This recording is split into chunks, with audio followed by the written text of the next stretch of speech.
Esse casal, eles saíram de Brasília para nos abençoar aqui hoje. E eu tenho certeza que o Espírito vai falar aos nossos corações.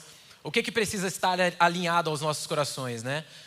Às vezes você saiu de casa para procurar um noivo terreno. Mas o Espírito quer falar para vocês focarem no noivo celeste, que é Jesus Cristo. E é isso que nós vamos escutar aqui hoje, amém?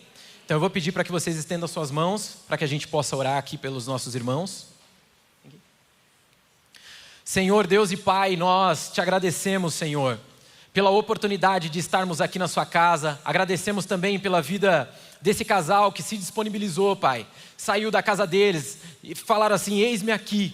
Pai, usa a boca deles, Pai. Que nós possamos ser tratados, ministrados e curados, meu Pai, através da boca deles. Em nome de Jesus, nós te agradecemos, Senhor. Amém. Glória a Deus. Fique à vontade.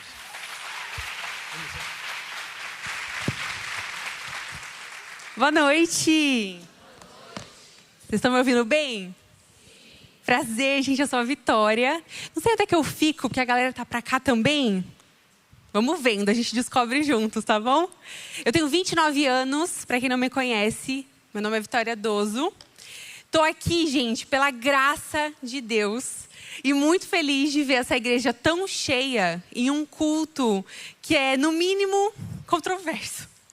Não sei vocês, mas quando eu escutava a palavra culto de solteiros, era esse que eu não queria ir. Estou muito feliz que vocês estão aqui e eu creio que Deus tem grandes coisas para hoje, mas não só para hoje, mas para a vida de vocês. Porque o nosso Deus é um Deus que, como nós escutamos aqui mais cedo, é um Deus de movimento. E a vida solteira, ela não é um limbo. Tá todo mundo aqui solteiro mesmo? Ou tem aqui uns infiltrados que estão enrolados?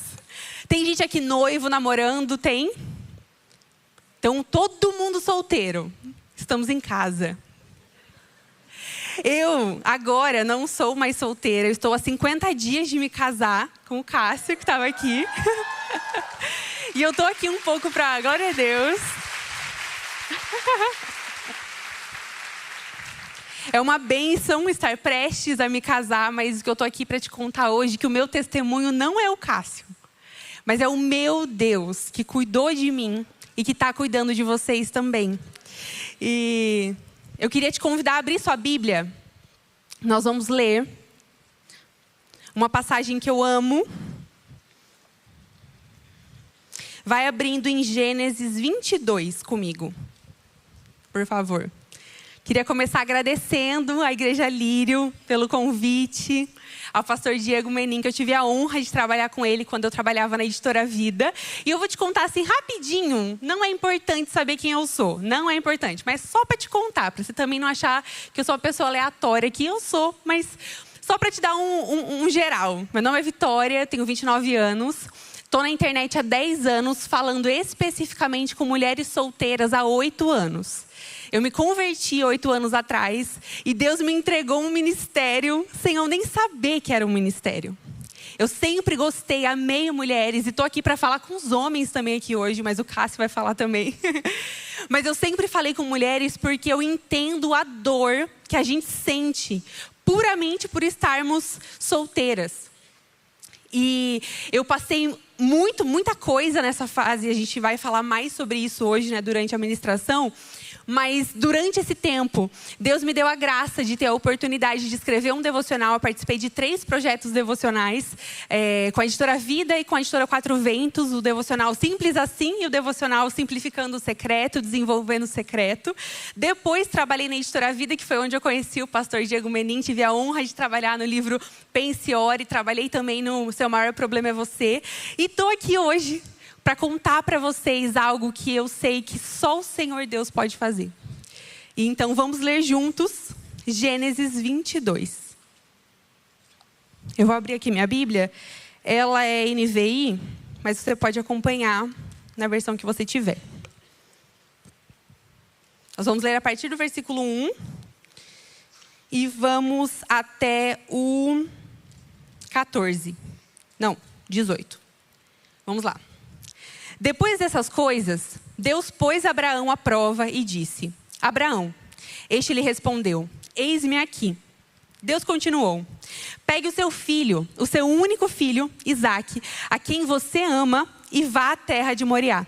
Ali, ofereça-o em holocausto, sobre um dos montes que eu vou lhe mostrar.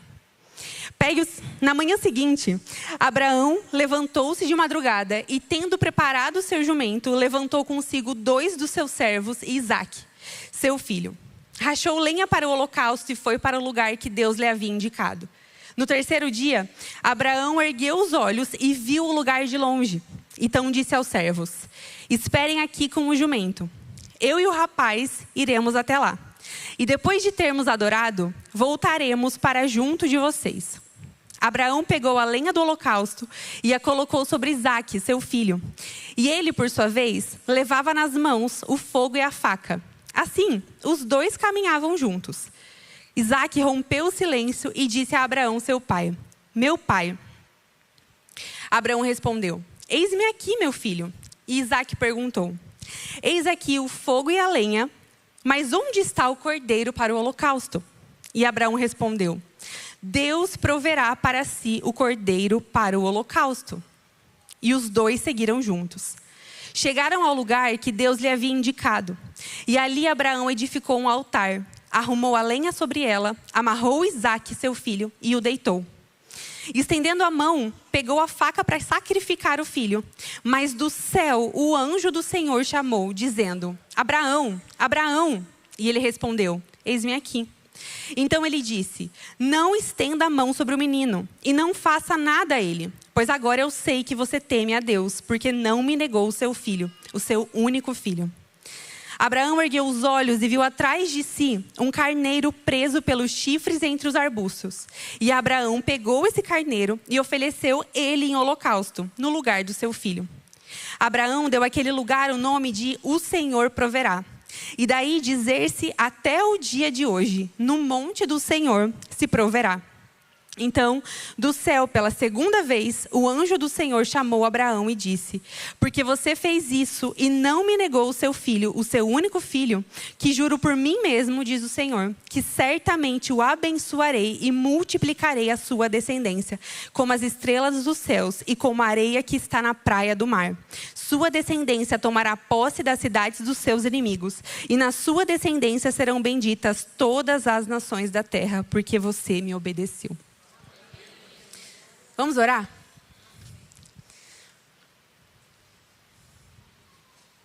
Senhor Deus, obrigada. Obrigada, Deus, pela honra da incumbência da pregação do Evangelho. Obrigada, Deus, porque estamos aqui hoje para ouvir mais da sua palavra. E eu peço que o Senhor me ajude hoje, Deus, a falar com os teus filhos aquilo que o Senhor deseja. Que eu diminua, Deus, para que o Senhor cresça. E que o Senhor me impeça de falar qualquer coisa que não venha do Senhor. Em nome de Jesus. Amém. Eu lembro que quando eu era solteira, e eu vinha num culto assim, que eu vim em muitos, eu fiquei 8 anos solteira na igreja, eu odiava quando a pessoa que estava ministrando não estava solteira. Então, se você é desse time e também já está com raiva de mim, porque eu não estou solteira, eu vou te dizer que eu te entendo. Porque eu lembro que eu pensava, quando eu via uma mulher com 3 filhos, um cachorro, um marido, uma casa, falando para mim, permanece na espera, eu ficava com raiva dela. Porque eu pensava, você nem lembra mais o que eu estou sentindo. Você já está casada há tanto tempo, tem filho, tem família, como é que você acha que você lembra da solidão que é entrar culto após culto, sozinha na igreja, me sentir invisível e voltar para casa do mesmo jeito que eu entrei? Nesse tempo todo, eu passei por tantas coisas, foram tantas questões, que eu me sentia realmente escondida, esquecida na presença do Altíssimo. Alguém aqui já se sentiu assim? Esquecida no esconderijo do Altíssimo? Às vezes, você que está se sentindo assim, você deveria mesmo estar escondida na presença de Deus. Porque talvez a gente está tão cheia de nós ainda, que é melhor que ninguém nos encontre. Tem momentos da nossa vida que é melhor estarmos esquecidas na presença de Deus, do que acompanhadas por alguém que nós mesmas iremos atrapalhar o destino. E eu passei por tanta coisa, foram tantas fases. Foram as fases do desespero da carência. A fase do, meu Deus, eu vou morrer, eu nunca vou achar ninguém. A fase do, eu vou embora para o Tibete, morrer como missionária. Não vou me casar, escolhi o celibato. E a fase de estar tão feliz da presença de Deus, que foi justamente nesse tempo que eu deixei de estar solteira. Mas como eu disse, a história aqui hoje é para vocês solteiros, mas não é sobre isso. Porque quando nós lemos a palavra de Deus, e talvez você esteja até meio confuso, sem entender o que a história de Abraão e de Isaac tem a ver com um culto sobre solteirice. E eu quero te dizer que essa passagem foi uma das passagens que mais ministrou ao meu coração por um tempo. Porque a vida solteira, o sonho do casamento, era o meu Isaac. Era algo que Deus falava para mim, traga ao meu altar. Coloca diante de mim e confia que na hora eu vou prover o cordeiro. Estou aqui para te dizer que o cordeiro veio, mas não na forma do Cássio. Na forma de um encontro completo com o meu Senhor. Porque eu não sabia que enquanto eu achava que tudo que eu precisava era de um marido, o que eu realmente precisava era de Jesus. E eu sei que é estranho ouvir isso num culto onde eu acredito que 90% aqui deve ser crente. Se você é crente, se você conhece ao Senhor e você está me ouvindo falar isso, abra o seu coração junto comigo. Porque talvez nós ainda não desejamos o Senhor o suficiente. E eu falo isso para você não de um lugar de quem já conseguiu tudo. Porque agora mesmo, no louvor, enquanto a gente cantava, eu até anotei porque eu sou péssima com letra de música, nós cantamos uma música que fala, lamento por viver atrás de bênção. Jesus, você não deve nada para mim. Até hoje, eu e você precisamos nos lembrar que Jesus não nos deve nada. Irmã, Deus não te prometeu um casamento. Eu sei que você não quer ouvir isso.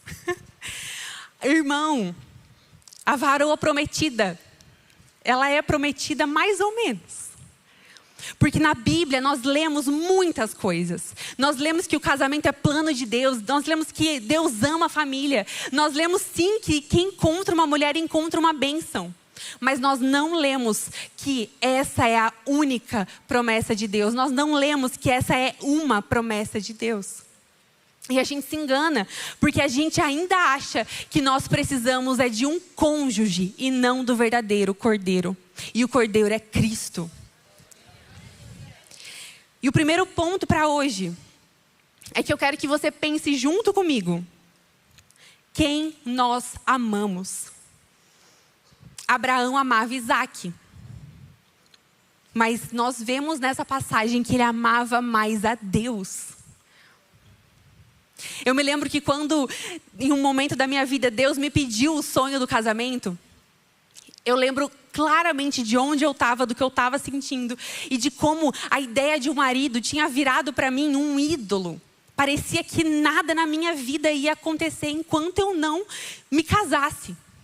Eu não queria prosperar financeiramente, eu não queria estudar, eu não queria crescer no ministério, eu não queria nada, porque parecia que algo me faltava. Entende que tinha entrado num lugar de ídolo, algo que nunca pode substituir ao Senhor. E eu estava nessa posição e Deus falou para mim, me entrega esse sonho. Me entrega essa vontade de ser mãe, de ter família, de ser esposa. Agora eu quero te perguntar. Casamento é bênção, sim ou não? Sim. Nós podemos nos casar, sim ou não? Sim. Nós podemos amar o casamento, sim ou não? Sim. Deus abençoa o casamento, sim ou não? Sim.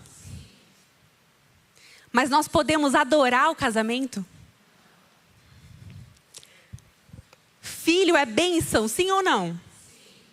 Abraão podia ter Isaac? Quem que deu o Isaac para Abraão? Deus. Se você não se lembra, Abraão e Sara já eram muito velhos quando eles enfim receberam a bênção de ter esse filho. Sara não podia ter filho e ela foi dar o jeitinho dela. Ela teve Antes de Isaac, ela entregou o seu marido para a serva Agar, para ela se deitar com seu marido. E então, dessa maneira, vir um filho. Eu não sei se você já tentou dar um jeitinho. Eu tentei muitas vezes dar um jeitinho. Até baixar o Tinder eu quis baixar. Eu tenho vergonha, gente, mas hoje é testemunho. Eu via um rapaz na igreja que eu pensava, se eu tentar muito, se eu olhar assim de longe, se eu fingir que ele não é o que eu sei que ele é, ele dá para eu casar. Aí eu queria responder o story dele. Não sou contra, tá, mulheres, a responderem story. Tá tudo bem a gente às vezes puxar um assuntinho, mas não de um lugar de desespero. E eu me lembro de quantas vezes eu fui Sara. E eu não aceitava a bênção que viria de Deus. Eu queria pegar Agar e entregar na mão de Abraão. Porque no fundo eu não acreditava que eu ainda poderia experimentar de algo novo. Que eu não poderia experimentar de um bom relacionamento. E eu coloquei os pés pelas mãos tantas vezes. É engraçado como Deus é bom, gente. Eu errei tanto na minha vida solteira e eu estou aqui hoje, pela misericórdia de Deus, podendo contar para você que eu errei. E que Deus teve misericórdia de mim. Mas mais uma vez, a misericórdia de Deus por mim não veio no formato de um relacionamento. Porque antes do meu noivo, eu encontrei o verdadeiro noivo. O Cássio poderia ter chegado na minha vida num momento péssimo e eu poderia ter acabado com o Cássio. Porque mulheres, nós temos esse poder, nós lemos isso em Provérbios, que a mulher sábia edifica a sua casa enquanto a mulher tola com as próprias mãos a derruba. Mulher, se você não estiver bem, você vai transformar o seu príncipe num sapo. Homem, se você não estiver firme, uma mulher firme te derruba. Homem, se você não for homem, uma mulher que está maluca da cabeça, ela rouba o seu propósito. Olha Salomão. Salomão foi o homem mais inteligente, mais sábio da história. E o que acabou com ele? Relacionamento. Quer outro exemplo da gente dar o nosso jeitinho? O homem que é mais ou menos crente. Ou a mulher que é mais ou menos crente. Não, ela está no culto todo domingo. Mas no Instagram de segunda a sábado, é aquela pose diferente. É uma roupa de academia um pouquinho mais diferente. Mas ela é crente, ela está no domingo lá. O que ela faz depois do culto? Mas no domingo ela estava. Não, esse rapaz é crente, eu tenho certeza. E daí que ele está fumando um vape? Não, é crente, gente, juro, é crente. Não, e daí que ele já orou com a igreja inteira? Ele é crente. Não deu certo com a Juliana, com a Mariana, com a Luísa, mas comigo vai dar. Ele é crente. É a gente tentando dar um jeitinho. É a gente tentando dizer para Deus, Deus, o Senhor não consegue, deixa comigo. Quantas vezes eu fiz isso? Quem você ama? Abraão amava Isaac. E tudo bem amar Isaac. Mas quando ele leva Isaac até o altar, ele diz, Deus, eu não sei o que acontece depois do altar e do sacrifício. Mas é o Senhor que eu amo. E eu me lembro de um dia em que num culto, eu me ajoelhei no final da igreja. Isso foi, acho que uns 2 anos atrás. Mais de 2 anos, né? Mais de 2 anos atrás. 2 anos e meio. Faz um tempinho já. Que eu estava saindo do olho do furacão. De muitas coisas ruins terem acontecido na minha vida sentimental. Eu ter passado pelo vale da sombra da morte. E ter pensado que eu não queria mais, eu vou deixar para lá essa história de casamento, eu vou morrer como missionária no Egito, e é isso. Acabou para mim. E eu estava nesse ponto. E eu me lembro de chegar, eu estava no fundo da igreja, num culto de adoração. E eu me ajoelhei. E eu lembro que eu disse para o Senhor: Deus, eu entrego o meu casamento para o Senhor. Eu não preciso mais casar. Mas me sustenta com o teu amor. E essa foi uma oração, gente, que mudou o rumo da minha vida por aquele tempo. E eu passei mais de um ano feliz de verdade na presença de Deus. E eu estou aqui para te dizer que muitas vezes a gente vai se confundir, achando que é de um casamento que a gente precisa. Porque as coisas, o nosso coração, Timothy Keller vai dizer isso, que o coração do homem é uma fábrica de ídolos. É tão fácil a gente se iludir com coisas tão pequenas. E casamento é santo, gente. Mas diante de um Deus gigantesco, um casamento não é nada. E vou te falar, na eternidade, nós não vamos ter o casamento. E eu demorei para entender isso, porque estava de tal maneira um ídolo no meu coração assim, que eu me enganava com a minha própria espiritualidade. Eu sempre fui crente, tem 8 anos que eu estou na caminhada, e eu sempre fui uma crente firme, eu não desviei nesse tempo. Então eu me enganava com a minha presença na igreja, com a liderança, com o tanto que eu era envolvida em ministério, com o tanto que eu de fato buscava a Deus. Mas quantas vezes eu busquei a Deus pedindo para Ele um marido? Quantos jejuns, campanhas de oração, cultos que eu frequentei em que Deus estava fazendo tanta coisa. E eu estava lá assim: Deus, esse aqui do meu lado, Deus. Gente, juro. Talvez alguém aqui hoje estava assim. Deus se movendo aqui no nosso meio. E você estava lá adorando ao Senhor e falando: Deus, o João. Ele é tão legal. Ele me deu um oi tão simpático agora. A gente é assim. O nosso coração se engana. A gente quer um cangote para cheirar, gente. É bom ter um amorzinho. Mas sabe o que é melhor? O nosso Deus. Quem você ama. Se Deus te pedir hoje o teu casamento, sem te dizer que Ele vai te dar no final, você sobe um monte carregando nas costas esse ídolo que você carrega. Ou você fala: Deus, eu ainda não te amo. Eu ainda não estou pronta para abrir mão desse sonho. Mas aí eu te digo que o nosso Deus é tão bom, que é aí que Ele fala: vem, e eu vou te mostrar que é só de mim que você precisa. Gente, Deus entra em lugares do nosso entendimento que são tão profundos, que a única coisa que eu consigo te dizer para te explicar é a fala de Jó.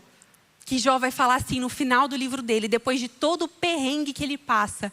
Ele perde família, posses, reputação, saúde. Jó perde tudo. No final do livro dele, depois de tudo que ele passou, ele foi preenchido por esse Deus de uma maneira tão única, que ele fala: antes eu conhecia de te ouvir falar, mas agora eu te vejo. Eu posso gastar toda a minha lábia aqui, eu sou uma boa oradora, eu posso falar várias coisas bonitas, você pode se arrepiar, você pode até chorar me ouvindo, porque a comunicação faz isso. Mas se você não sair desse culto hoje com fome de Deus, amanhã você está igual. Não tem como você achar que você vai ter resultado com Deus de verdade, sem se apaixonar por Ele, sem entender que é de um Salvador que você precisa. Não é de um marido, não é de uma esposa. A solidão terrena, ela dói mesmo. A gente se sente sozinho, a gente vê as amigas casando. Eu passei por uma fase em que eu era a única solteira. Eu tenho 29 anos, então eu fiquei solteira até os 27, 28, mais ou menos. Então, nesse tempo todo, eu vi amiga casando, eu fui em casamento de amiga, eu segurei filho de amiga no colo. E eu ficava: Deus, quando vai ser a minha vez? Até que eu entendi que não era de nada disso que eu precisava. Sabe por quê? Porque se você é encontrada hoje, você recebe lá um correio elegante, como é que é? Não é correio elegante, correio com propósito. Você recebe hoje um correio com propósito, ele te segue no Instagram, vocês começam a conversar, amanhã vocês tomam um café, segunda-feira vocês estão falando que vão orar para casar. Tudo isso pode acontecer. Mas se o seu coração não tiver de verdade em Deus, na terça-feira, com você namorando, você começa. Agora ele tem que me pedir noivado. Depois eu quero casar. Depois que casou, eu quero uma viagem. Depois eu quero dinheiro, promoção, negócios. Depois eu quero um filho. E a sua insatisfação só aumenta. Porque o buraco nunca vai ser preenchido. A não ser que você o preencha com Jesus. Quem você ama. Se você ama os seus desejos, você aceita qualquer coisa a qualquer custo. E aí você aceita o rapaz mais ou menos, o rapaz que te maltrata. Você aceita a mulher que não te dá respeito, que te desrespeita, que te deixa maluco. Você aceita qualquer coisa se você não ama Deus. Porque é muito clara a ordem. Se eu amo a Deus, eu entendo o meu valor, então eu entendo o valor do próximo, então eu amo mais a Deus. E é um ciclo. Se eu não amo a Deus, o meu amor até por mim fica desequilibrado. Porque ou eu fico carente, desesperada, ou eu fico me achando a rainha da cocada. E os dois estão errados. Se você não ama a Deus, você não ama as pessoas. Homem, sabe por que você ainda está viciado em pornografia? Porque você não ama a Deus. Porque quando você ama a Deus, você ama as pessoas e você não aceita ver as mulheres daquela forma. Mulher, sabe por que você ainda está viciada em filme de romance que te mostra homens que não existem? Porque você não ama a Deus. Porque se você amasse mais ao Senhor, você ia entender que não é esse amor maluco que você quer. Você quer um amor puro, redimido. Gente, o amor que vem de Deus, ele não é um amor que te deixa doida. Esse amor romântico, né, no caso. Quando é um romance romântico que vem de Deus, ele não te deixa doida. Uma conversa que eu tive com o Cássio, eu lembro que a gente teve na primeira vez que a gente se viu pessoalmente, que a gente teve um período de 1 mês à distância, se conhecendo até a gente se encontrar. E quando a gente se encontrou, a gente já estava super envolvido, sabia que a gente queria ficar junto, a gente se olhou e a gente estava muito feliz e apaixonados. Só que eu lembro que a gente se olhou e a gente ficou assim, isso aqui é diferente, né? Não é, amor? A gente ficou assim, a gente se ama, tá muito bom isso aqui, quero ficar com você para sempre, mas eu não estou querendo bater minha cabeça no chão de tanto que eu estou desocupada de amor por você. Porque eu sei, Cássio, que você pode me amar o suficiente, mas nunca será tanto quanto o meu Deus me ama. E Ele sabe que eu posso amar sempre, respeitar, honrar Ele, mas nunca vai ser como Deus o ama.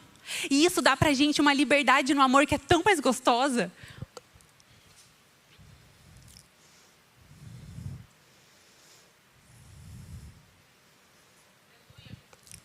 Eu quero ler com você Filipenses 3. Do versículo 17 até o versículo 21.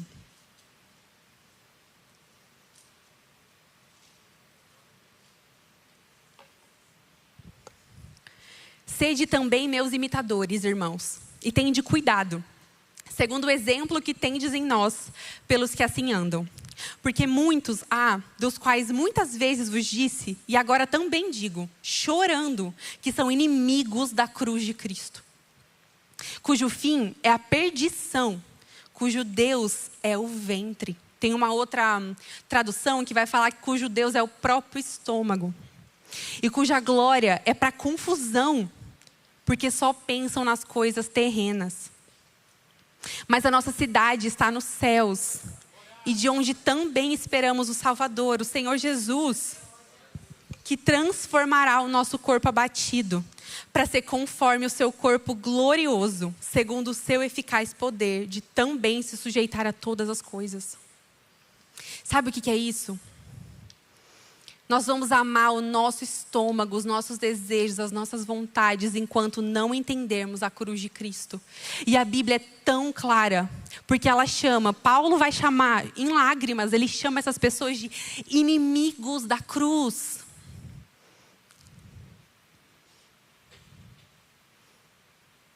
Toda vez que eu penso na cruz e no que Jesus fez, ao mesmo tempo em que eu me sinto tão miserável e pecadora, eu me sinto tão amada. Porque eu não mereço. Eu não mereço nenhum centímetro, nenhuma gota daquele sangue precioso que foi derramado naquela cruz. E por algum motivo, Jesus me achou valiosa. Ele te achou valiosa. Ele te achou valioso. Não interessa o que você fez antes de vir para cá. Não interessa o pecado que você ainda está lutando. Jesus te acha valioso. E Ele acha valioso também a pessoa com que você quer se relacionar. Eu assisti uma pregação ontem em que o pastor falava sobre relacionamento e ele falava que todas as vezes que ele maltratava a esposa dele por X razões, porque somos pecadores, ele pensava que Deus era pai dele, mas era também sogro dele.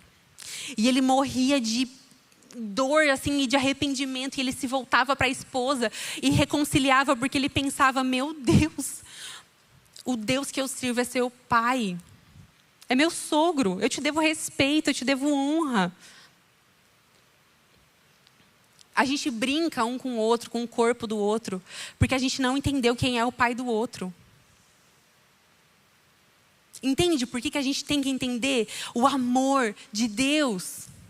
E por isso que eu estou te perguntando, quem você ama? Porque se você ama só você, então você tem liberdade mesmo para fazer o que você quiser. Vá, viva suas vontades.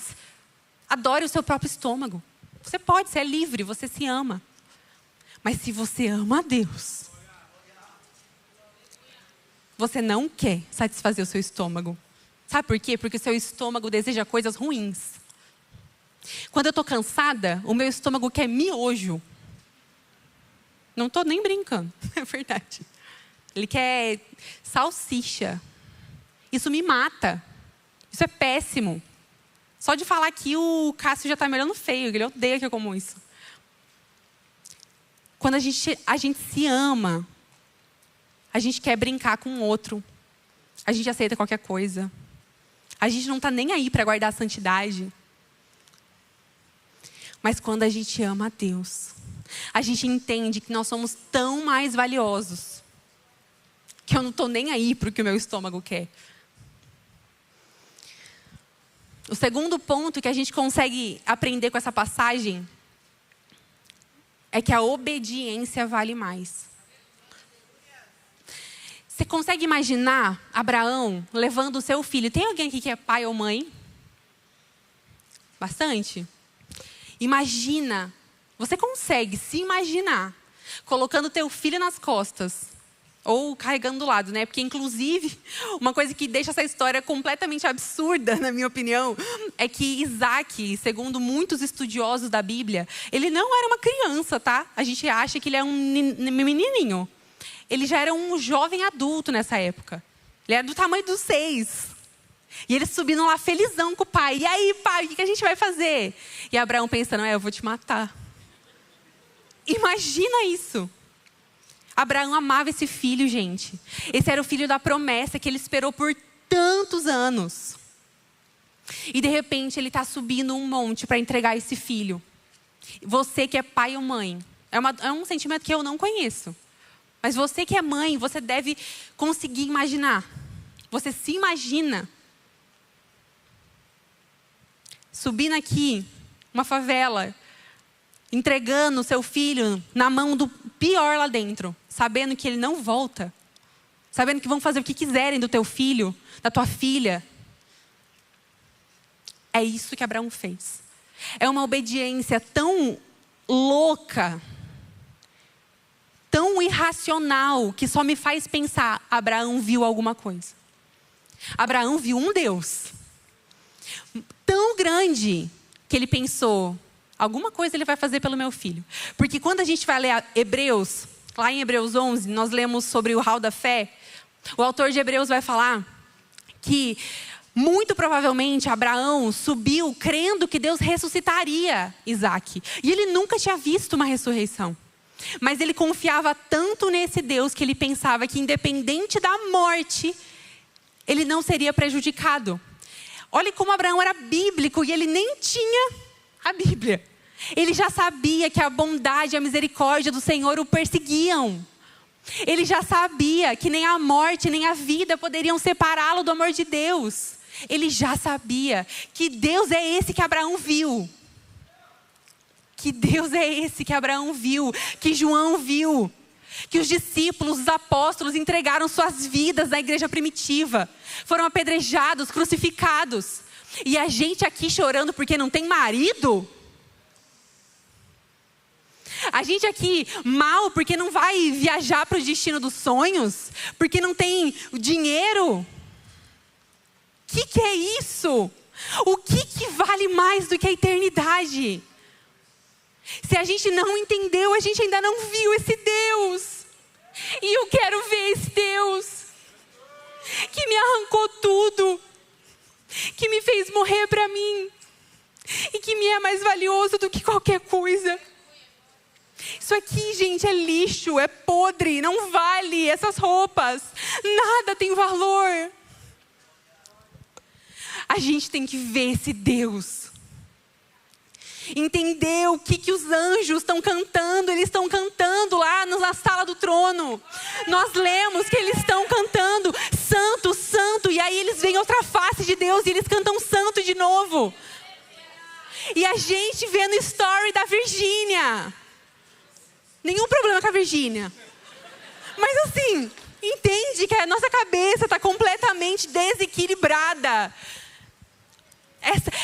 Essa época, os deuses desse século estão nos embebedando.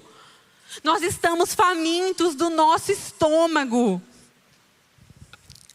Pode ser que eu não adore mais o casamento, eu já até pensei isso várias vezes. E se Deus fizesse algo com o Cássio? Todo respeito, amor. Mas eu sempre penso essas coisas, porque eu não quero idolatrar nem o homem que eu vou casar. Eu não quero. Deus não faz nada com o Cássio. Te amo. Mas estão entendendo? É uma obediência tão radical que só consegue obedecer quem viu alguma coisa.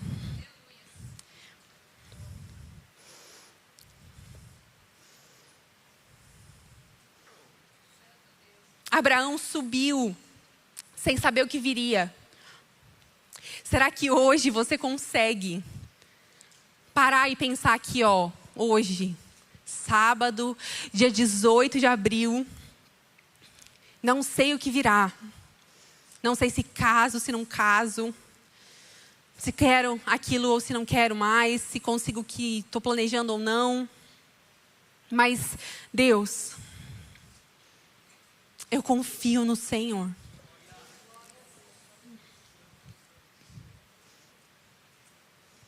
E o terceiro ponto é que confiar no Senhor é saber que sempre vai vir o Cordeiro. No caso de Abraão, foi um cordeiro literal. A provisão veio para substituir Isaac. Isaac não foi morto. Mas mesmo que hoje você entregue nesse altar o sonho do seu casamento e Deus não te dê esse casamento, você tem paz sabendo que o Cordeiro é tudo que você precisa?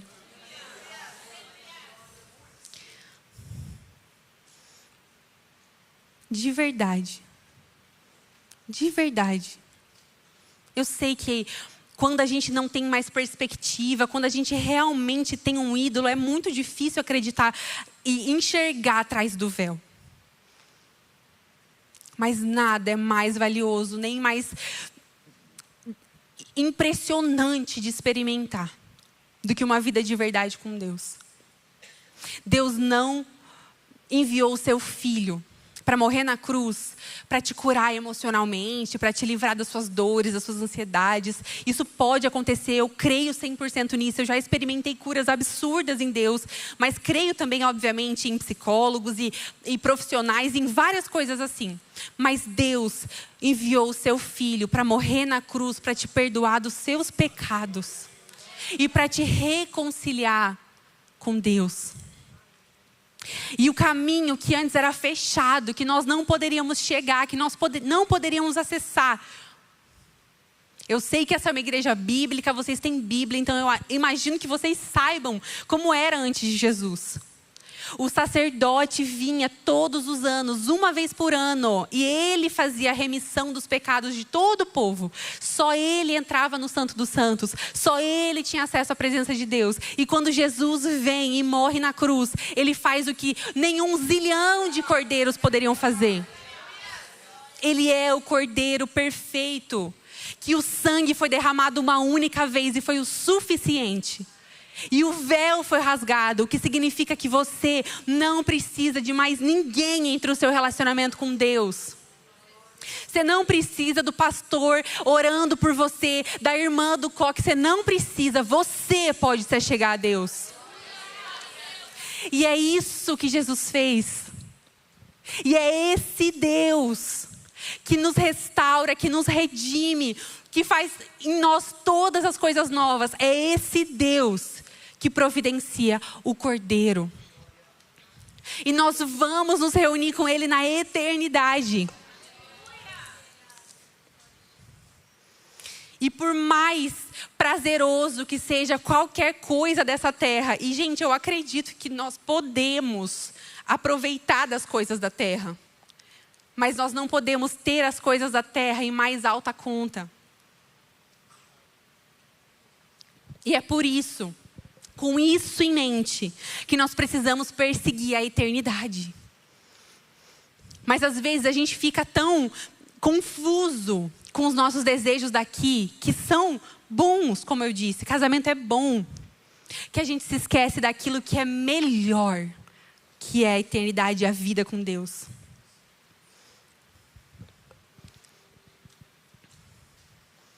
Você não está errada de querer um casamento. Você não está errado de querer um casamento. Mas se hoje, enquanto eu te falo que você deveria colocar os seus ídolos no altar, sejam eles a carência, seja ele o desejo sexual, seja ele o desejo pelo marido em si, pela esposa em si, se só de pensar que entregar isso aqui te custa tanto que você não quer, aí que eu te falo, vem mesmo. Dá esse passo mesmo. Porque nada vale mais a pena do que o próprio Deus.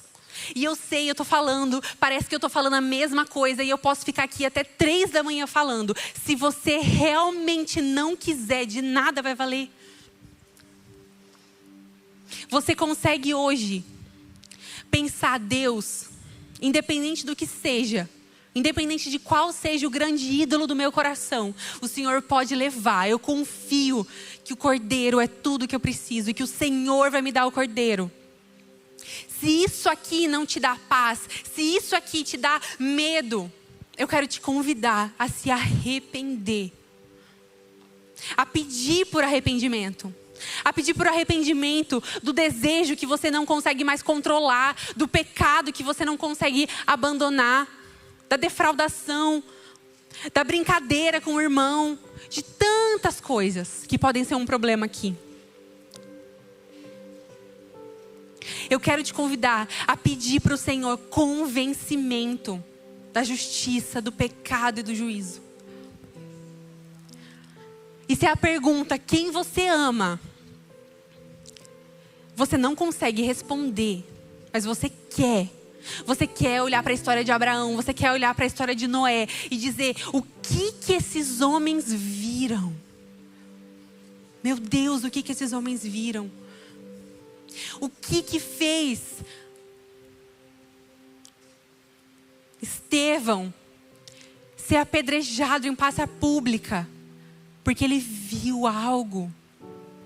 O que fez esses discípulos todos, João, Lucas, Mateus, que escreveram os evangelhos. Lucas nunca se encontrou com Jesus pessoalmente. E ele viu algo. Paulo, que estava dentro da prisão enquanto ele escreveu Filipenses. E ele estava dizendo, eu sou feliz, eu considero tudo lixo. Eu me alegro no meu Senhor. Eu quero ver o que esses homens viram. E quando a gente coloca isso em perspectiva, eu não sei vocês, mas para mim, um relacionamento amoroso fica tão pequeno. É pequeno, gente. Um sonho, uma viagem, uma dívida. Eu e o Cássio estamos prestes a casar. A gente estava até contando para o pessoal lá em cima que a gente ainda está na fila dos milagres. Que ainda falta muita coisa para a gente pagar. Mas quando eu olho para esse Deus, eu não estou nem aí se faltar dinheiro, se não der certo do jeito que tinha que ser. Na fartura ou na falta.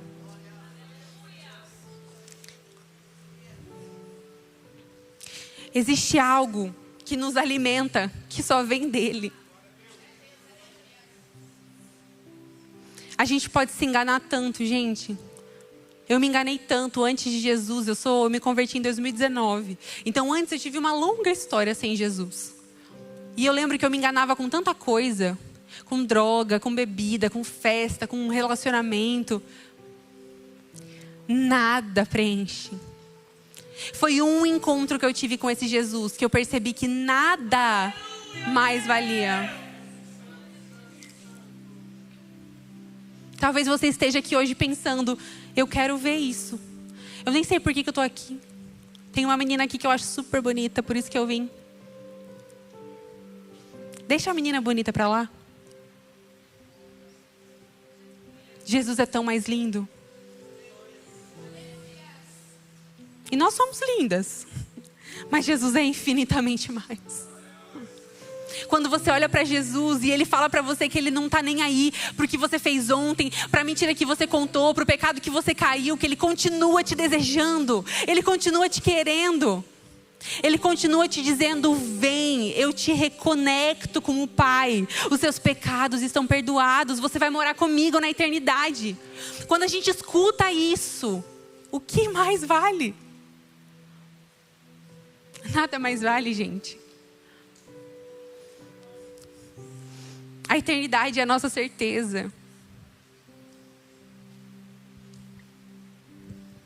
Eu quero te convidar a ficar de pé.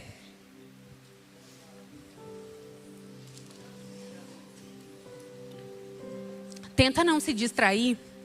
Eu sei que às vezes a gente fica com tanta coisa na cabeça.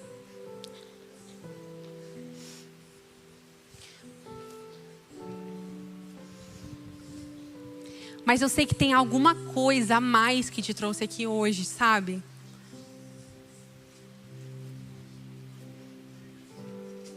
Se tudo isso aqui que eu falei serviu para um, o Senhor já fez. O que você precisa deixar de amar hoje? Qual sonho você pode entregar para Deus? Não, melhor. Você pode entregar e confiar isso, mas eu quero te convidar a fazer uma oração ousada.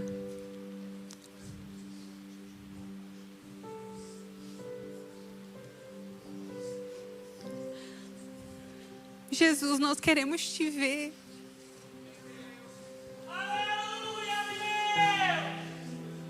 Jesus, nós queremos te amar mais. Nunca será o suficiente, Deus. Nós queremos te amar mais. Queima de verdade, Deus, todos os amores do nosso coração. Nada é mais valioso do que o Senhor.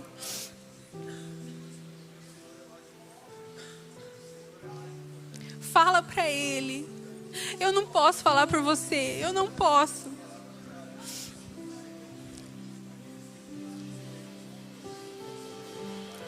Senhor, receba as nossas orações. O Senhor sabe daquilo que tem pegado diferente no nosso coração. Nós somos tão pequenos, Deus, tão sem entendimento. Espírito Santo, abre os nossos olhos e nos faz te amar mais. Nós queremos te amar mais.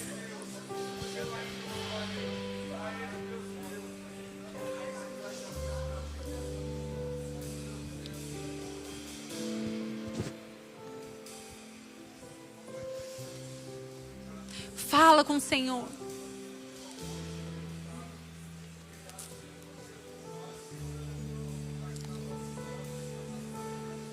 Deixa o Senhor ministrar o seu coração.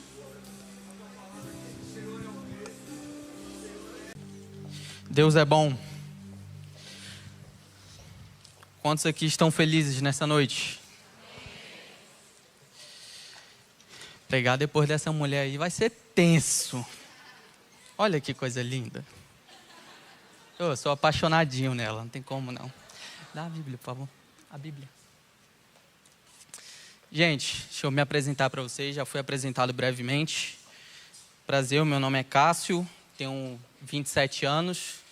Faço 28 esse ano, mas vou casar com 27. Então, estou casando até que novo ali, né? Só um pouquinho mais velho do que a maioria. Mas ainda Deus é bom, não é? Deus é bom, continua sendo bom o tempo todo. Eu faço parte de um movimento chamado Céu na Terra. Quantos aqui conhecem Céu na Terra? Já ouviu falar? Céu na Terra é um movimento que acontece em Brasília. Nós fazemos em praça. Cara, é uma loucura assim. Nós recebemos ateu, agnóstico, espírita. Já vimos surdo ou voltar a ouvir lá, cego a enxergar. E é uma coisa de louco assim. Toda terça-feira, basicamente, quando tinha com mais frequência, dava cerca de 2.000 pessoas na praça. No dia mais vazio, era 800, 500 pessoas numa praça. Na terça-feira, e detalhe, em cima de um esgoto. Tá? Em cima de um esgoto, a gente subia. O púlpito era um esgoto assim, que o saneamento de Brasília falava que a gente não podia mais fazer lá, porque senão a gente ia cair no esgoto. Né? E aí a gente foi meio que proibido de fazer. Também faço parte de uma escola de missões evangelistas chamada Escola 2414. É uma escola que, se um dia você tiver a oportunidade de conhecer, eu te indico muito. Lá nós aprendemos tudo acerca de quem Deus é, não só como Pai, mas o Missio Dei, né? O Deus missionário. Quem é o Deus missionário? Quem é o Jesus que se entregou, o primeiro mártir da história e do mundo por todos nós, e o porquê. Então lá nós temos aulas diversas acerca de tudo.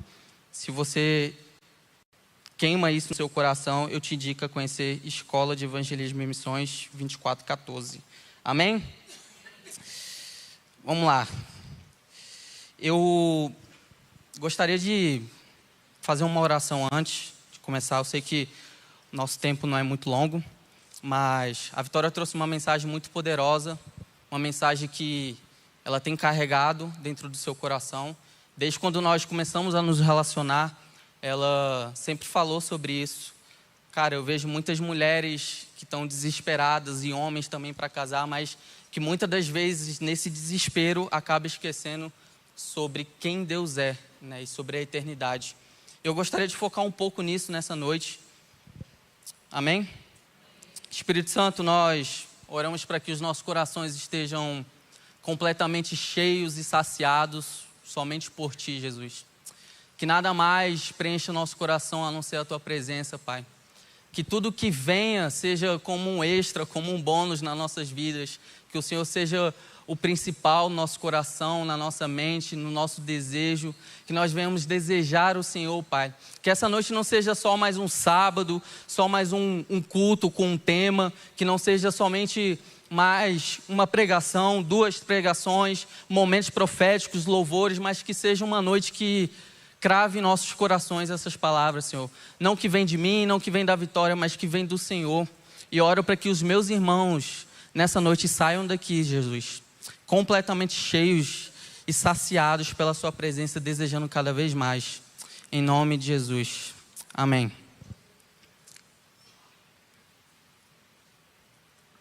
Antes de começar, eu queria contar um pouco da minha história, que se eu for contar a minha história, vai a noite inteira aqui.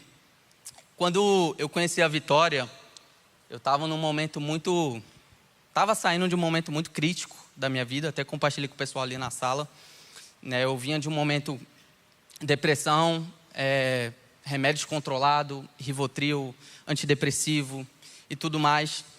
E eu sei que para mim era muito difícil conviver com isso. Até porque eu era uma pessoa que não tomava um chá para dormir. Eu dormia a qualquer hora que eu quisesse dormir, eu dormia, noites de insônia, ok, mas dormia tranquilamente. Para uma pessoa que não tomava um chá para dormir, começar a depender de Rivotril para dormir, eu entrei num buraco sem fim. Então, tudo que eu ia fazer, eu dependia dos meus remédios. E eu lembro quando eu estava na Itália, fiquei 4 meses lá, morando em missão, o Senhor me disse que Ele tinha uma família para mim. Nessa época eu estava em outro relacionamento, e eu acreditava fervorosamente que quando eu saísse daquilo ali, eu ia viver família, e ia ser o meu ano de 2024, que eu ia me casar, ia depois prosperar na vida, e tudo que eu sempre sonhei. E aí eu volto para o Brasil, deu tudo errado. Deu tudo errado, aí as coisas começam a desafogar, e eu começo a ver que a minha vida não era nada do que eu estava esperando em Deus.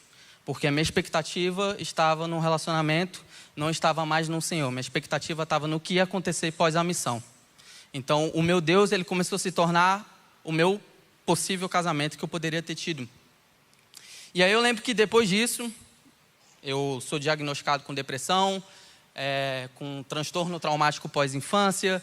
E aí minha vida, cara, virou de cabeça para baixo. Eu convivia com mais 5 amigos e eu vi todos esses meus amigos casando. Eu casei cada um. E eu fui o último da fila. Penúltimo, que tem um que está namorando, eu vou casar primeiro que ele ainda. Glória a Deus. Venci na corrida. Tá vendo como Deus é, igreja? E aí eu sei que eu passei por esses momentos, casei todos os meus amigos e eu pensei, cara, eu acho que realmente está tarde para mim. Eu tinha 25, ia fazer 26, e a maioria tinha casado já com 23, 24, 25. E eu falei, cara, não dá mais para mim. Até eu conhecer alguém, todo esse processo de conhecer, conversar, namorar, aí depois pedir noivado, depois casar, eu falei, nossa, lá eu já estou beirando os 30, e para mim a idade do pavô era os 30, né? Não poderia me casar com os 30, é proibido. Eu não sei o que a gente tem na cabeça, né? Não, é proibido casar com 30. Foi o prazo de validade. E aí eu ficava pensando nisso e todas as crises, e eu falei, cara, eu não posso mais ficar em Brasília por enquanto, porque não está me fazendo bem. Além de tudo que eu estava passando, eu estava nesse momento desacreditado. Vou para o Rio, fico 3 meses lá no Rio com minha família. E esses 3 meses para mim, como eu compartilhei com o pessoal, foi fundamental para a minha caminhada com Deus. Foi fundamental. Ali eu reencontrei o Senhor novamente. E como eu vinha de um momento muito ruim, consequentemente, quando você está no buraco, você entra num momento de carência. Né? E eu vinha num momento de carência terrível. Então, tudo que eu tentava fazer era errado. Tudo que eu tentava fazer era em desacordo com a vontade de Deus. Nossa, vi uma menina ali na praia. Nossa, vi uma tal pessoa na igreja. Será que dá? E eu tentava e Deus tirava meu cavalinho da chuva. E aí nessa, eu tive um momento de reflexão. Conversando com o Senhor, eu falei, cara, eu devo estar muito carente mesmo, não é possível. Devo estar muito carente, porque, meu Deus, para todo mundo que eu olho, eu penso que pode ser minha futura esposa, a mãe dos meus filhos, a mãe dos meus pets junto comigo. E aí eu estava ficando maluco, né? Eu falei, não, vou deixar isso de lado. Assim como a Vitória também já estava até pensando no Tinder. Falei, não está dando, vou morrer sozinho e vai ser isso. E aí um belo dia, eu sei que eu vi um vídeo da Vitória no Instagram, não conhecia. E aí ela fala que eu me apaixonei, mas não me apaixonei. Eu fiquei encantado. É a palavra que eu uso. Fiquei encantado. Nessa que eu fiquei encantado pela Vitória, eu mandei, vi que tinha alguns amigos em comum. Mandei para uns amigos meus e falei, pô, faz a ponte para mim e tudo mais. Cara, esses meus amigos desafiaram. Falou, você não dá conta. Foi mais ou menos isso. Não, essa aí não. Tenta outra. Falei, rapaz, ele está achando que eu sou quem? Um Zé Ninguém? Entrei no momento que todo homem aqui sabe, desafio. Fui desafiado, vou ter que entrar nessa. E aí, cara, eu fiquei pensando, fiquei tentando e nada. Aí eu falei, não, deixa quieto, deve ser só carência. Isso foi em março de 2024. Quando foi em maio, abril, maio, apareceu outro vídeo dela para mim. O algoritmo Deus me ajudando. E eu falei, essa menina tá me perseguindo. Vou ter que tomar alguma providência, não é possível. Eu tenho que dar um oi para ela pelo menos. Voltei para Brasília, falei com alguns amigos meus. E nesses amigos que a gente tinha em comum, eu falei assim, ó, seguinte, chega para ela, fala que eu tô afim dela e o resto eu faço. E eles fizeram literalmente assim. Só que complicou para mim, né? Porque eles não deram meu nome, não deram Instagram, não deram nada. Então eu fiquei no escuro assim, ó, total. Fiquei no escuro. Nessa que eu fiquei no escuro, voltei pro Rio e a Vitória estava no Rio trabalhando numa Bienal lá. E aí eu falei assim, pô, mandei mensagem para minha amiga, falei, você falou com ela? Falei, mandou um print. E na conversa eu era um fantasma. Eu não tinha nome, eu não tinha rosto, eu não tinha cor de pele, eu não tinha roupa, eu não tinha nada. Eu era um indivíduo não existente. Eu falei, pô, mas espera aí, Clara, como é que você fala para ela e não fala um nome? Ué, amigo, você disse que era só falar, agora dá um jeito de chamar a atenção dela. Aí lá vai eu para minha missão, né, de chamar a atenção dela. Aí lá vai eu, sigo, curto 2 stories, não sei o quê. Nessa que curto 2 stories, nada. Aí eu desisti assim, eu falei, velho, deixa quieto, eu devo estar maluco mesmo. Só que essa mulher não saiu da minha cabeça. E aí quando foi a noite, ela começou a me seguir. Olha só, igreja. Nessa que ela começou a me seguir, eu fiquei, meu Deus do céu. Agora eu caso com essa mulher. Dito e feito, a gente vai casar, 50 dias. Nessa, isso foi numa terça-feira, não fui afobado, mandei mensagem só na sexta. Mandei uma mensagem para ela, a gente ficou conversando. Enfim, papo vai, papo vem. Conversamos até o dia de hoje. Estamos noivos. E aí você fala, Cássio, por que você está contando essa história? Conseguiu passar a mídia? As fotos? Coloca para mim as fotos que eu passei, por favor, se for possível. Cássio, por que você está contando essa história? Calma.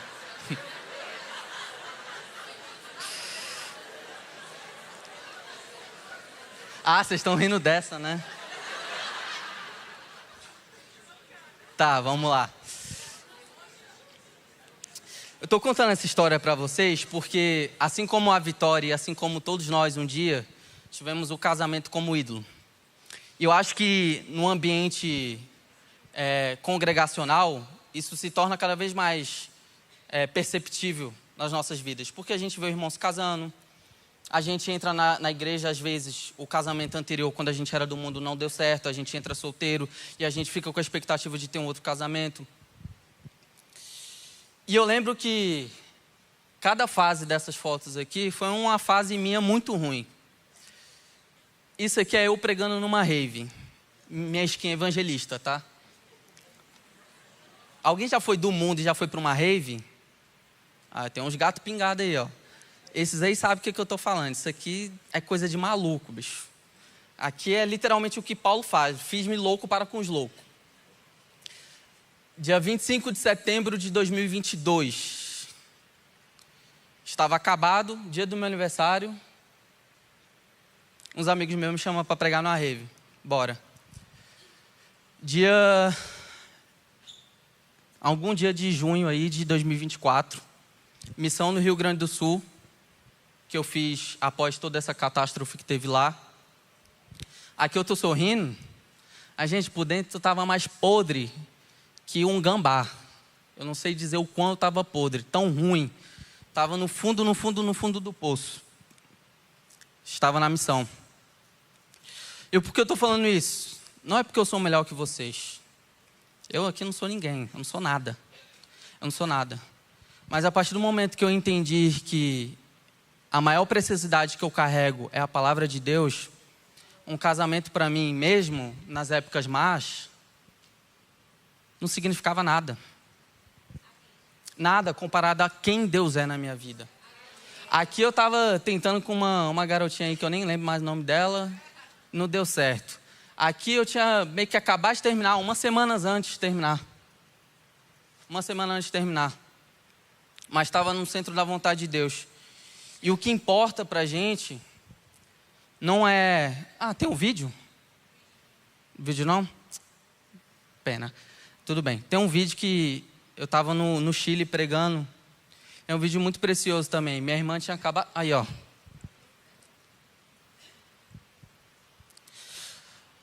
Aqui, outubro de 2023, fui convidado para pregar numa escola lá no Chile, de repente. Não sabia o que ia pregar, foi repentino, de uma hora para outra. Preguei o evangelho. Isso aqui são crianças de 5 a 10 anos, 12 anos no máximo, chorando, chorando, chorando na presença de Deus.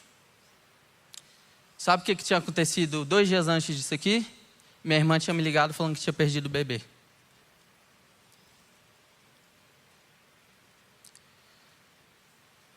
Dois dias antes. E para mim, essas histórias, essas fotos, esse vídeo, é lembranças de que em momentos bons e momentos maus, o Senhor continuou com sua causa, independente de mim, independente de nós. Abra sua Bíblia em Mateus capítulo 26.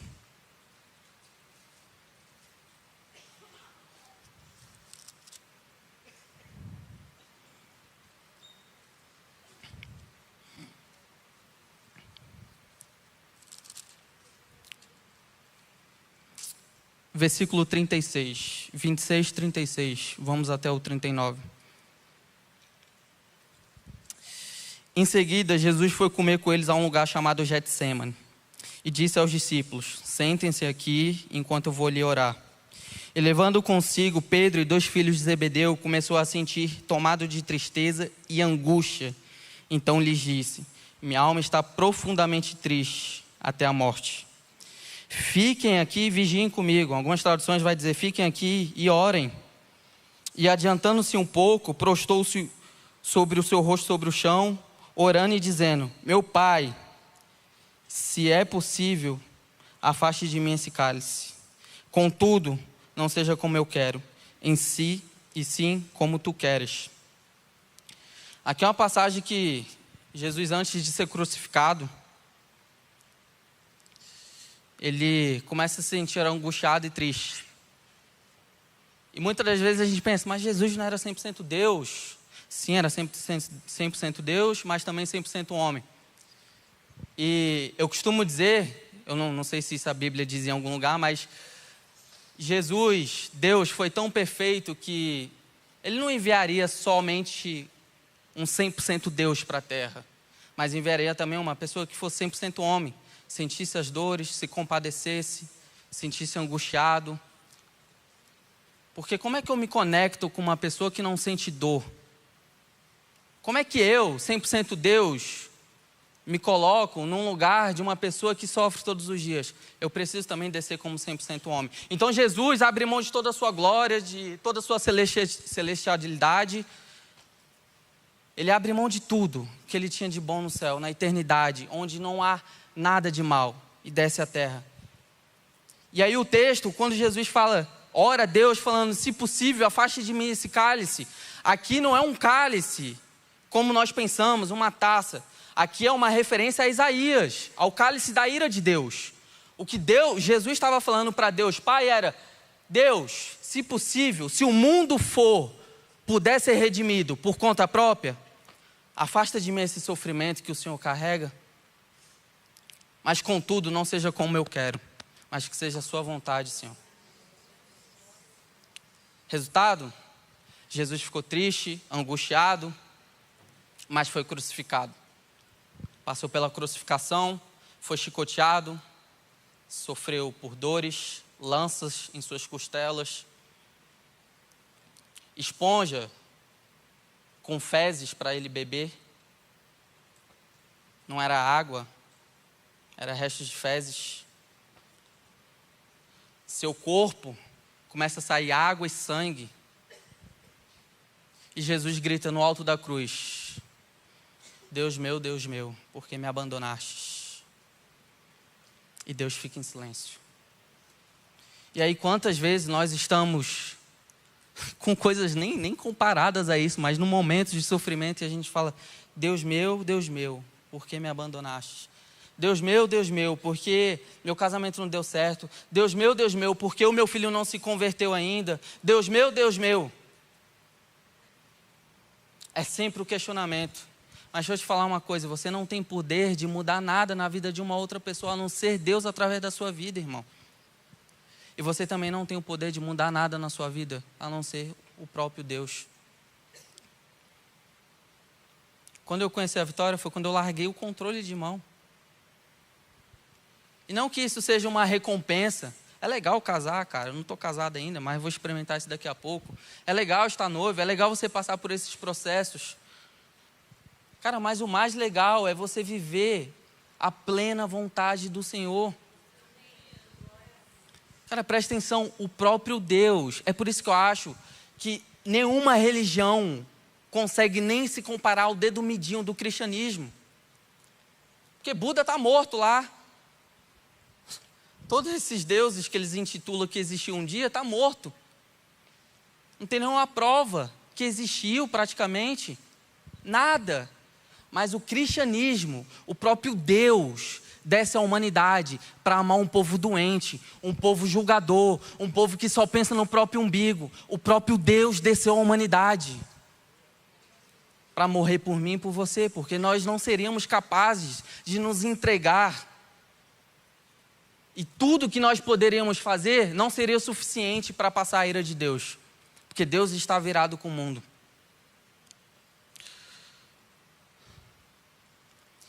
A carta de Filipenses, que para mim, particularmente, é a minha preferida da Bíblia,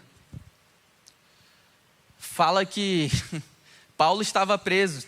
E no momento da sua prisão, Paulo escreveu uma carta para a igreja. E o mais engraçado é que todas as cartas que Paulo escreveu enquanto estava preso é conhecido como as Epístolas das Alegrias. Talvez num dos momentos piores da vida de Paulo. Mas ele estava lá. E olha que interessante que Paulo escreve em Filipenses 2,5. Meus irmãos, têm de vós os mesmos sentimentos que houve em Cristo Jesus. Que sentimentos são esses, igreja? Que não tomou por usurpação ser igual a Deus. Ou seja, ele poderia continuar sendo Deus, mas ele não tomou para si o seu cargo. Antes disso, se esvaziou, assumindo a forma de servo e de figura humana. É essa forma de servo e de figura humana que nós adoramos hoje. O próprio Cristo que se encarnou, cara, desceu à humanidade e morreu por mim e por você. E aí nós estamos aqui: Deus, meu casamento. Deus, eu vou para a igreja para escrever um correio elegante. Deus, eu vou para a igreja para arrumar um varão. Deus, eu vou para a igreja para arrumar uma varoa. Deus, eu vou para a igreja porque eu preciso da minha bênção. Jesus não morreu pela sua bênção, irmão. Desculpa te dizer isso. Jesus não morreu para te dar uma vida boa. Não morreu para te dar uma vida boa. Jesus não morreu para te dar o carro do ano, para te dar a melhor esposa do mundo. Jesus não morreu para isso. Se um dia você ouve o evangelho que diz: venha até Jesus porque ele vai melhorar a sua vida. Ei, irmão, não é isso que a Bíblia diz. A Bíblia diz muito pelo contrário. Quer andar com Cristo? É sacrifício. Quer andar com Cristo? É renúncia. Carrega a própria cruz. Mas calma. O fardo é suave. Não é suave porque você não vai sofrer. Não, não é isso. Mas é porque há uma recompensa. E essa recompensa é a eternidade. Quando eu estava lá no Chile, pregando, minha irmã me liga: Cássio, perdi o bebê. A primeira coisa que eu queria fazer era largar tudo e ir para o Rio de Janeiro. Era a primeira coisa. Estava doendo. Estava doendo muito. E eu chorava. E eu falava: o que eu posso fazer? Eu não posso fazer nada. E eu orava: Deus, por favor, não deixe isso acontecer. E aí Deus me lembrava só da eternidade. Cássio, sua maior recompensa é a eternidade. Sua maior recompensa é a eternidade. O que a carta de Filipenses quer dizer, igreja? Ponham seus interesses de lado. Paulo está dizendo para um povo que estava em liberdade, estando preso, ponham seus interesses de lado. Pouco importa para Cristo. Essa não é a causa. A causa não é essa. A causa não é a fofoca dentro da igreja, não é o relacionamento. Não é, olha o que fulano fez, olha como fulano pecou, olha como X e Y. A causa não é essa. A causa é a pregação do evangelho, gente. E se nós não entendermos isso, nós somos uns meros espectadores de um Deus que nós não conhecemos, mas dizemos conhecer. Porque se eu falo que conheço o Senhor e não prego o evangelho, na verdade eu conheço um Deus de ouvir falar, mas não de ter convivência, porque quando eu convivo com esse Deus, eu quero pregar o evangelho. Quando eu convivo com esse Deus, eu quero apresentar isso. Eu quero porque eu sei que independente de eu estar casado, de eu estar solteiro, de eu ter filho, de eu ter o melhor emprego do mundo, independente, a minha felicidade está no Senhor e em mais ninguém. Essa é a minha felicidade. Olha que interessante. Não precisa nem abrir, só acompanha comigo. 1 Pedro, capítulo 3, versículo 8 e 9. Olha que coincidência. Pedro diz, e finalmente, sede todos do mesmo sentimento, compassivos, amando os irmãos entranhavelmente, misericordiosos e afáveis. Ou seja, tenham relação com seus irmãos, tenham afeto por os seus irmãos, ame e se compadeçam deles. Versículo 9, não tornando mal por mal ou injúria por injúria, antes, pelo contrário, bem dizendo, sabendo que para isto foste chamados, para que por herança alcanceis a bênção. A bênção que Pedro está dizendo aqui, para um grupo de missionários convertido há 6 meses, igreja, isso é uma vergonha para a gente, um grupo de missionários convertido há 6 meses. Pedro está escrevendo para eles e dizendo, sejam compassivos, ame os irmãos. Vocês estão sendo perseguidos? Não paguem mal por mal, injúria por injúria. Antes, pelo contrário, bem dizendo. O que é bem dizendo? Antes, pelo contrário, continue pregando o evangelho, continue perseverando. Está doendo, está sofrendo, não está acontecendo o que você planejou ainda, mas continue pregando o evangelho, irmãos. Sabendo que para isto foram chamados. Vocês foram chamados para quê? Para ter um casamento? Vocês foram chamados para pegar o evangelho. Você que se diz discípulo de Cristo, você foi chamado para isso. E aí eu tenho uma notícia, você que ainda não conhece Deus, cara, eu te faço um convite nessa noite, irmão. Eu passei pelas piores dores, mas eu tive um Cristo que me curou. E sabe qual é o melhor?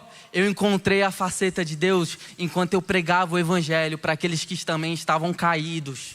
E eu falava, irmão, eu não sei com que força eu estou pregando aqui para você. Eu não sei com que força, porque eu terminei um relacionamento. Eu não sei com que força, porque não deu certo o relacionamento que eu queria. Porque o meu sobrinho morreu na barriga da minha irmã. Eu não sei com que força, mas eu estou aqui pregando o evangelho para você. Porque essa é a minha maior alegria, independente das circunstâncias ao nosso redor. Essa tem que ser a nossa maior alegria. Aí ele fala, sabendo que para isso vocês foram chamados, para que por herança alcanceis a bênção. Qual é a bênção que Pedro está dizendo aqui? É a eternidade. É a única coisa no qual Jesus nos prometeu na Bíblia, sabia? Jesus não nos prometeu nada além da eternidade. Nada além da eternidade, igreja. E se nós não sonhamos e não pensamos na eternidade, que tipo de cristão nós somos?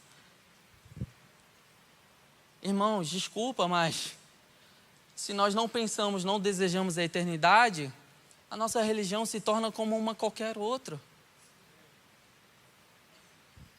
O que nos diferencia? Se nós não temos compaixão pelo próximo e não amamos o próximo, eu não estou falando o próximo somente que está do seu lado aí, eu estou falando o próximo lá que não conhece a Deus. O que nos diferencia das demais religiões? Nada.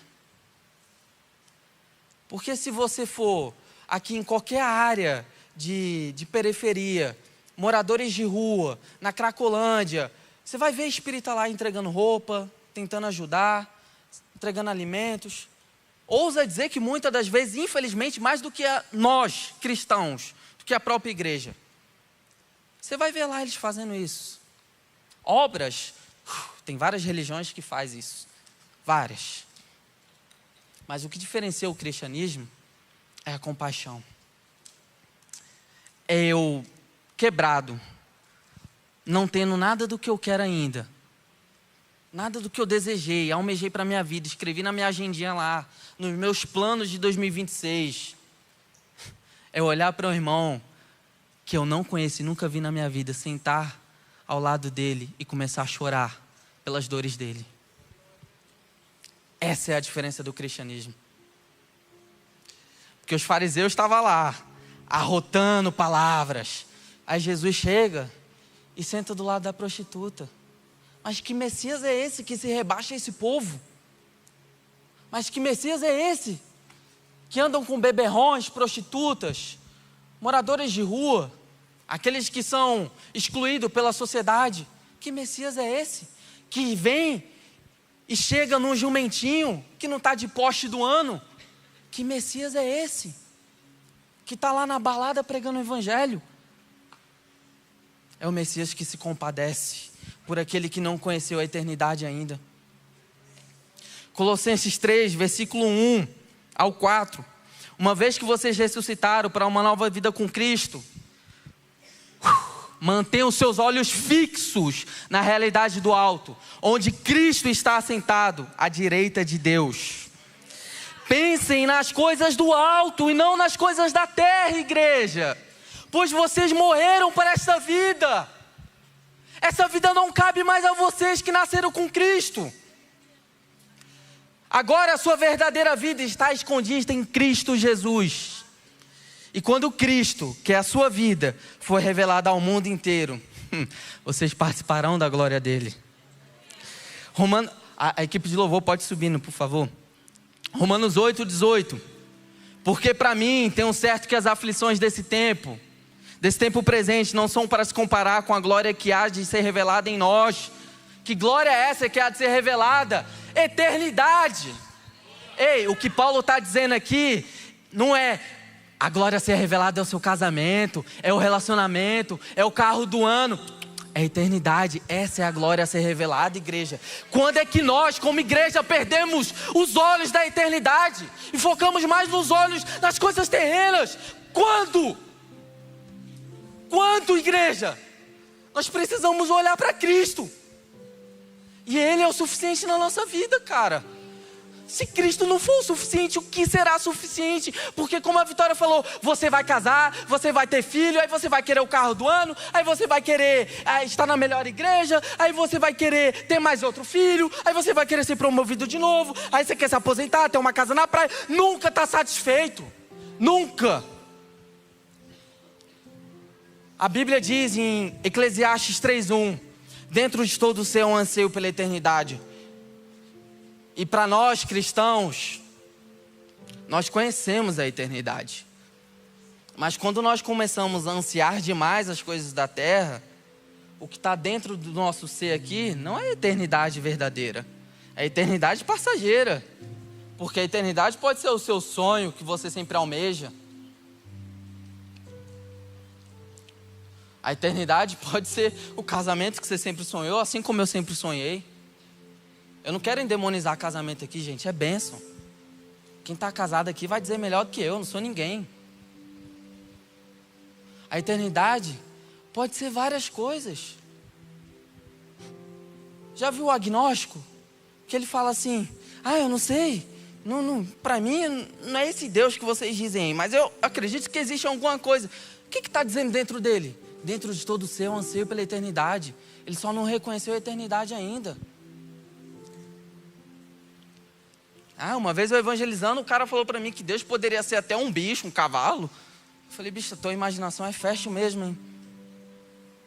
Nós precisamos olhar para a eternidade. Romanos 8:35, para finalizar. Quem nos separará do amor de Cristo? a tribulação, ou a angústia, ou a perseguição, ou a fome, a nudez, ou o perigo, ou a espada. Como está escrito, por amor a ti somos entregues à morte todos os dias.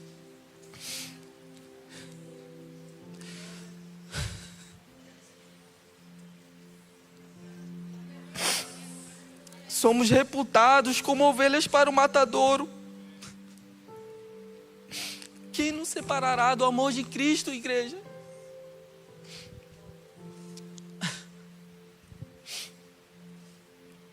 Quem?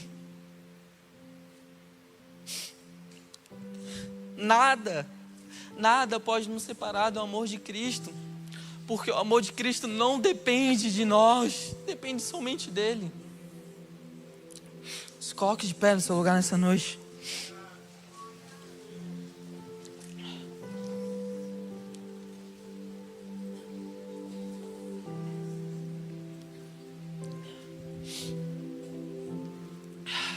Presta atenção nisso aqui, cara. Você que está aqui nessa noite,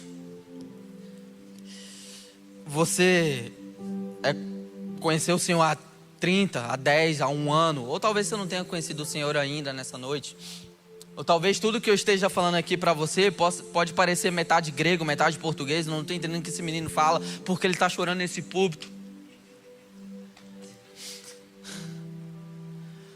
Mas eu tenho uma notícia, cara, nem tudo para você está perdido.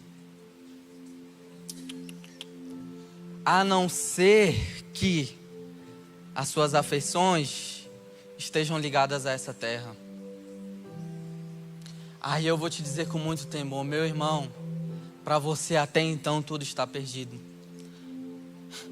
Mas a única coisa para sempre é o nosso Deus. Então você tem uma chance nessa noite, cara. Assim como Deus me dá uma chance todos os dias, esse pecador miserável que eu sou, você tem uma chance nessa noite de voltar os seus olhos para a realidade do alto. É a eternidade que importa, meus irmãos.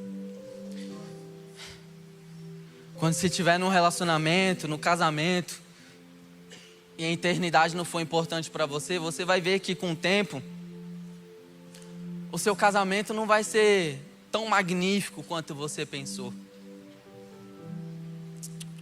Não vai ser. Não vai ser. O maior índice de divórcio dentro das igrejas vem de parte de pessoas que esfriaram sua relação para com Deus. Traduzindo, pessoas pararam de olhar para a eternidade. Começou a olhar para o seu cônjuge. Nossa, que defeito é esse? Não olhou com misericórdia. Com Deus nossa, que defeito é esse? Ah, mas eu também tenho os meus, né? E Deus me perdoa porque eu não vou perdoar ele. Sem Deus, que defeitos é esse? Porque eu casei. Ai, fulano estava certo. E as coisas vão começando a acontecer, porque nossas afeições estão ligadas a essa terra. Feche seus olhos nessa noite. Não espere um comando meu, uma oração minha. Eu não sou seu Deus. Eu não sou ninguém. Eu sou só uma pessoa que felizmente encontrou o pão. Está dizendo, igreja, ainda tem pão para todo mundo. O pão não cabe só a mim. Espírito Santo, eu oro pela vida dos meus irmãos nessa noite. Eu oro para que, assim como Romanos 8 diz, quem nos separará do amor de Cristo? Quem? Jesus, eu oro para que os nossos corações estejam firmados no Senhor, Pai. Que a nossa vida não seja uma vida voltada para as coisas da terra. É legal ter um emprego bom, ter um casamento, Jesus. E nós agradecemos por isso. Mas nós oramos para que o nosso desejo esteja na eternidade, esteja em cumprir o teu propósito, Senhor. Que embora as coisas não estejam acontecendo na nossa vida como nós queremos, no tempo que nós queremos, mas que nós venhamos olhar para o Senhor e dizer: Senhor, eis-me aqui. Eu quero cumprir o seu propósito nessa terra, Senhor. Eu quero pregar o evangelho para todos os povos, criaturas e nações. Eu quero pregar o evangelho para aquele cara do meu trabalho. Eu quero me compadecer dele, Senhor, assim como o Senhor se compadeceu um dia por mim. Comece a orar, igreja.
Tua presença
Se você entendeu nessa noite que a presença do Senhor é tudo o que te basta,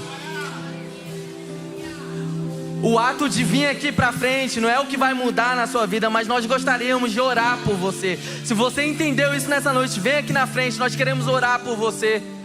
Se você entendeu que a eternidade é o que te basta, que você precisa olhar para o Senhor acima de qualquer outra coisa, vem aqui na frente, nós queremos orar por você.